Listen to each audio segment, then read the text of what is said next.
the public hearing. And we're still receiving comments from the floor. Is there anyone who hasn't commented that has a comment? Marilyn. It's Dr. Marilyn Coady.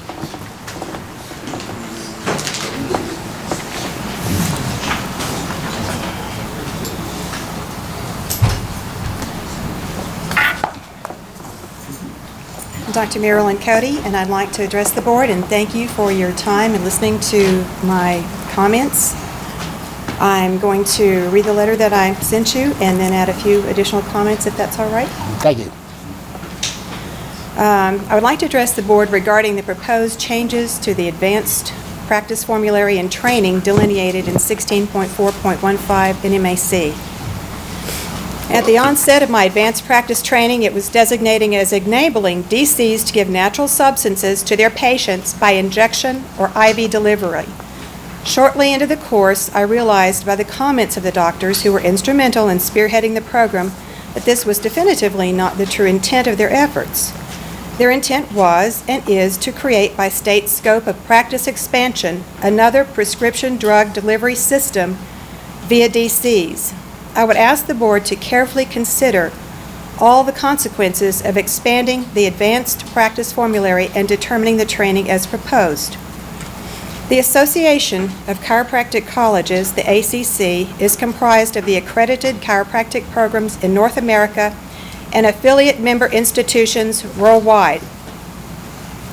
The ACC's website states in answer to the question, "What is chiropractic?" that chiropractic focuses on the relationship between the body's main structures, the skeleton, the muscles, and the nerves in the patient's health. Chiropractors believe that health can be improved and preserved by making adjustments to these structures, particularly to the spinal column. They do not prescribe drugs or perform surgical procedures, although they do refer patients for these services if they are medically indicated, listed their website.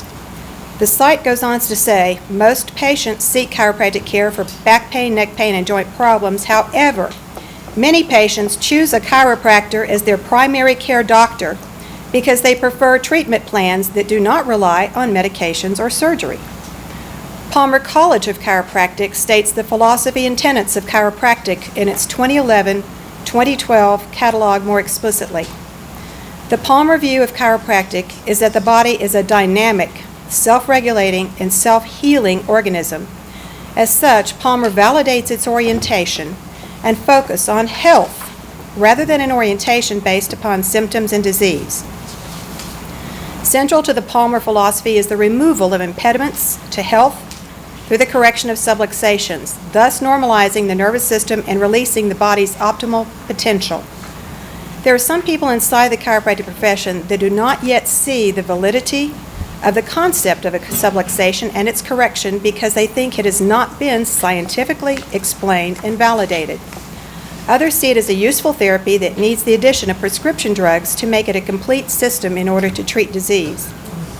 What is unknown to both groups is that this relatively young science of chiropractic, which will turn 116 years old on September the 18th of 2011, is about to revolutionize healthcare through the discovery of a new technique of biostructural correction that explains how we have been impacting the nervous system with our adjustments, why we're getting amazing results, sometimes seemingly unrelated to the area of correction, and why the same correction of an apparent subluxation does not give the desired effect in another patient.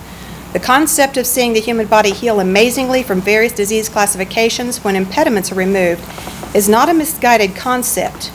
Rather, it is about to be validated through hard science. The Palmer Center for Chiropractic Research has received funding from the National Center for Complementary and Alternative Medicine at the National Institutes of Health over the past 5 years and currently has a large grant that allows it to collaborate with 3 major universities on a current research project, as well as conducting several other research projects simultaneously. Chiropractic is an applied science that is independent of medical philosophy and application, and trying to redefine it to include prescription drugs is not only scientifically short-sighted, but putting the public further at risk. Chiropractic is the only healthcare profession that specializes in restoring health and function through spinal and skeletal alignment and delivers primary health care through all natural means.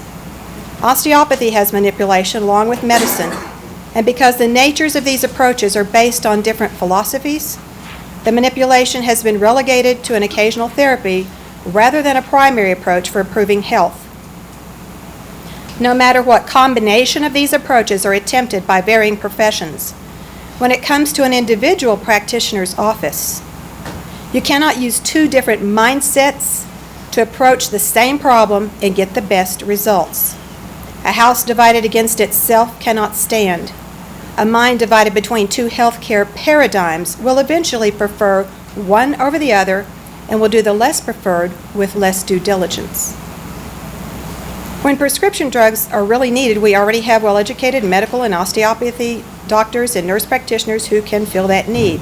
If a DC wants to use drugs in their practice, they are free to procure any of these degrees and do so. Redefining chiropractic to include drugs is not rational in this light, and a state board seemingly undertaking part of the role of a healthcare college in accomplishing this agenda is unconscionable.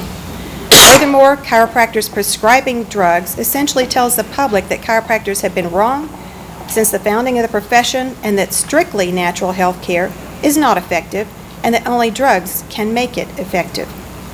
In my opinion, the public would subsequently most likely prefer to go directly to medically established professions, including physical therapists, for treatment since they have held the true scientifically effective treatment all along, rather than go to a chiropractor who is just entering the field of medicine. We live in a state and nation that is staggering with a population of suffering and dying people, which largely has resulted from their poor lifestyle and nutritional choices that are preventable. We need more chiropractors who are focused on educating the people and making better choices and giving them treatment to restore their health rather than managing their symptoms with more prescription drugs. This would turn this state and nation's health around and not add to the confusion with more drugs from the last profession they could turn to for clarity in this matter. I looked up a few statistics that I think you might be interested in, and there was a study done by Medco Health Solutions, who's a company that manages prescription drug benefits. This was published in 2009. And it states that more than 50% of people in the U.S. are now taking at least one drug for a chronic health problem, while 20% are taking 3 or more. And in your offices, you probably know of 9, 12, etc., many lists of prescriptions. The Henry J. Kaiser Family Foundation found that the number of prescriptions purchased in the U.S. increased 71% between 1994 and 2005, from 2.1 billion to 3.6 billion prescriptions. In contrast, the U.S. population grew only by 9%. One reason for the surge of prescriptions is that people's health is actually worse, largely due to their lifestyle diseases. And people are looking for the quick fix for their lifestyle diseases rather than diet, exercise, and lifestyle changes. Also, doctors are being pressed for time due to many various reasons in their offices on their visits in order to educate people. This pressure is resulting in being prone to turn to pharmaceutical situations for their patients. In 1990, 5.6 of people between the ages of 18 and 44 reported being on 3 or more prescription drugs. By 2003, that number had nearly doubled to 10.6%, and now we're in 2011. I'm sure it's even larger. What I'm trying to say is that if the board passes this formulary, which is only the beginning of more and more prescription drug rights, is my understanding of what the advanced practice push is, it will fracture the profession of chiropractic. And in fracturing that, you're going to have those who want to stay strictly natural and those who want to add prescriptive rights to their practice. When you do that, you have a public perception problem, you have a professional identity problem, and it will be a fight within itself of those who want to stay with the philosophy of all natural care versus those who want to add medical care. So you will have a problem in your schools, those young doctors who are going in. Is this a degree that is natural care, that they want to pursue excellence in natural means, that you can resolve a healthcare problem naturally, or more easily turn to a pharmaceutical route? And I submit that the outcome of this is going to be more to the pharmaceutical route than the natural route, just by the ease of it. So I would just like you to consider, in light of how this nation's prescription intake, the CDC, the Centers for Disease Control, have repeatedly said we are way over medicated in the United States. And I just think that this would add another venue of increasing that problem rather than restricting it. And I know that some in the formulary that are proponing the formulary say, well, we have the prescription pad so that we can take people off of prescriptions. But I submit that having a prescription pad means you're going to write prescriptions, not use it to take people off of them. Thank you. Thank you. Any questions from the board? Okay. Any questions of this witness from the audience? No. Thank you, Dr. Coady. Thank you. Any additional testimony from the floor?